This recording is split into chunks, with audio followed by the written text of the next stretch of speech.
I believe it's called catharsis, this getting things out of one and bringing them out into the open.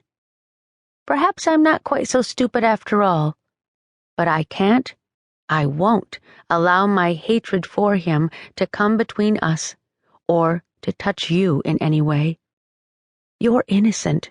You don't deserve it. Maybe I don't either. But then there was Dominick, and I fell in love with him on the spot.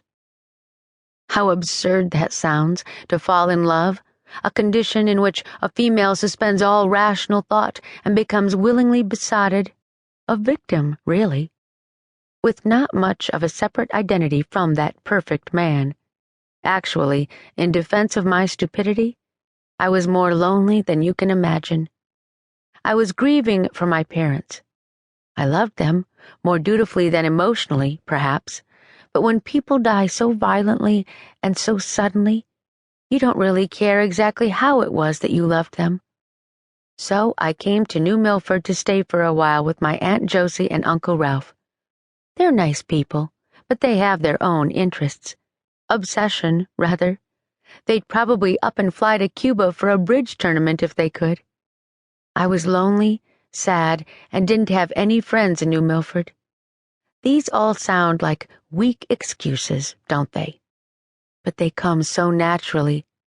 I can't help it. It was June 14th, and I met Dominick Giovanni and fell in love. Rafaella, I can't tell you how very different he was from all the college boys I had dated at Wellesley. He was 31 years old. He dressed with sophistication and style. He was exquisitely polite. So handsome you just wanted to watch him. Nothing more, just to look at him. You have his eyes, pale blue and clear as a cloudless day, and his hair was black as midnight, unlike yours, my darling, which is a lovely Titian color from your grandmother Lucy. He admired me.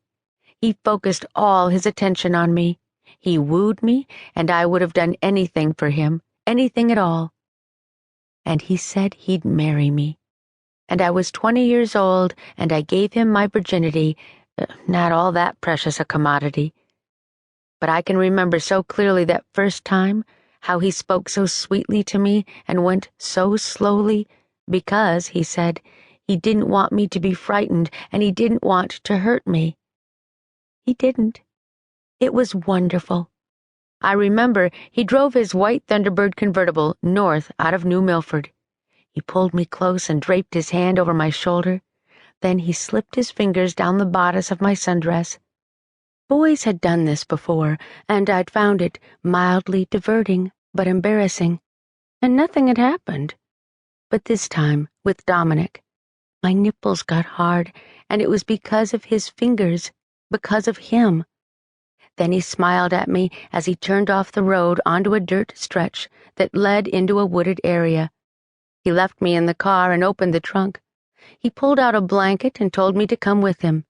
He spread the blanket out on a bed of daisies, white daisies, and there were shafts of sunlight spearing through the maple trees, and I was on my back, and he told me to lift my hips, and I did, and he pulled my panties off. Then he sat back on his heels, and I saw he was looking at me. Then he stood up and took off his clothes, all of them. I'd never seen a nude man in real life before. His penis was huge, and I thought, no, this is impossible. I'm making a horrible mistake. But he merely sat beside me and pulled my sundress over my head. Then he lay on his back and pulled me against him. He just talked to me and told me how sweet I was, how dear I was to him, and how he was going to teach me wonderful new things. And he did. It didn't hurt when he came inside me, not really. I took every inch of his penis, and when he was as deep as he could go, he smiled and told me to lift my hips. I didn't come that first time, but I didn't care. But he did. He taught me quite a lot about myself that afternoon. I trusted him completely. No, I suppose I couldn't have trusted him, not completely, because I didn't ever tell him